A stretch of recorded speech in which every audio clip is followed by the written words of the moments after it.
Reprise. Donc ton premier trait est un trait féminin qui symbolise la terre. À toi. Bon, Tu vas recommencer 5 fois encore. 5 fois avec la même main. Ouais.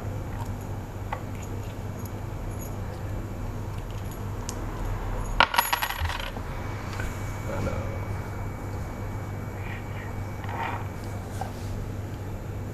Tu peux recommencer.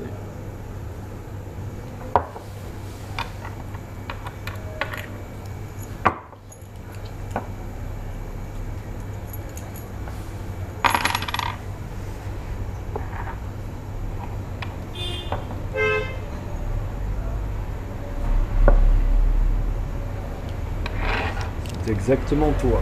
Vas-y. Je vais t'expliquer après.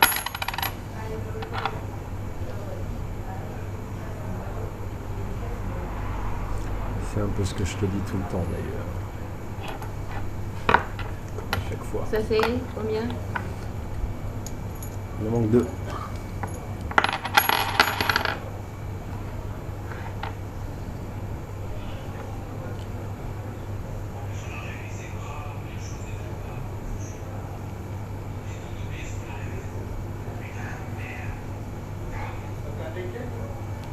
Vas-y. Voilà.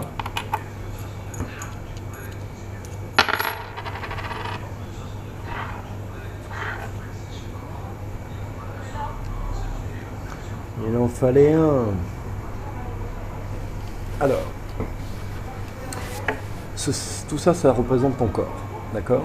Ça, c'est tes jambes. Le dernier trait du bas, c'est tes jambes. Ça, c'est ton sexe. C'est qu'est-ce qui fait courir la vie. Ça, c'est ton ventre. C'est le petit noyau noir qu'on croit connaître, mais qu'on ne connaît pas. Puisque si on le connaissait, on s'en serait débarrassé. D'accord? Et pourtant, il nous inflige encore ses directions et on va dire sa surimposition sur le sentiment, notre cœur, les émotions, etc. Bref, il nous met à l'amende. Ça, c'est ta gorge, c'est-à-dire tout ce qui sort de ta bouche. C'est donc l'esprit conscient, l'esprit créateur, c'est la parole qui s'est faite chair, c'est tout ça. Et ça, c'est ton âme, c'est le réel suzerain de tout ce temple. D'accord? Donc là, tu es... Ce qu'on peut constater d'ores et déjà avant d'ouvrir le livre, c'est que tous les traits sont féminins. C'est-à-dire que dans tes jambes, tu es ouvert. Dans ton sexe, tu es ouvert. Dans ton ventre, tu es ouvert. Dans ton cœur, tu es ouvert. Et dans ta gorge, tu es complètement ouvert. Évidemment, si ça restait comme ça, l'information passerait au travers de toi, puisque tu vois, ça n'est pas fermé nulle part. Rien ne resterait, tout serait volatile, etc. Or, pour que quand même il se passe quelque chose, puisqu'en plus tu n'as pas beaucoup de moyens, etc., le dernier trait, le trait de l'âme, est fort, c'est-à-dire qu'il est masculin en fait. D'accord? Donc tu es masculin dans ton âme, et tu es féminin, réellement féminine, pardon, dans chacun de tes autres attributs symboles. Donc,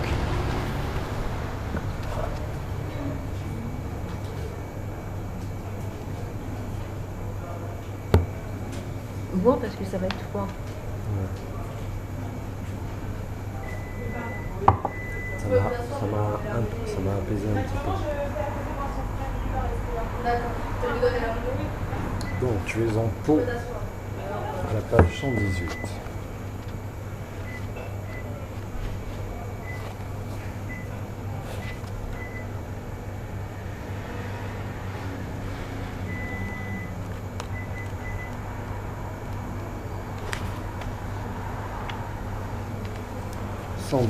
Peau.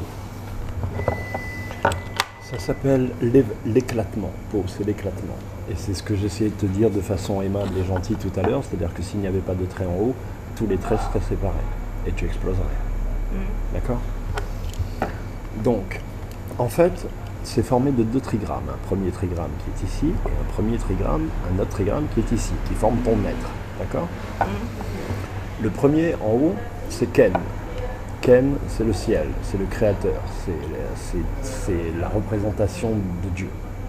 C'est lui qui donne la vie à tous les êtres, c'est lui qui nourrit tous les êtres, etc. etc. D'accord? Et en bas, tu as Quen, c'est-à-dire la terre. Tu vois?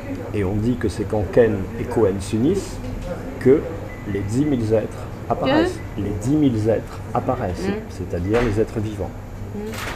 Si le ciel et la terre ne s'unissent pas, si le père et la mère ne s'unissent pas, il n'y a pas d'enfant, il n'y a pas d'être vivant.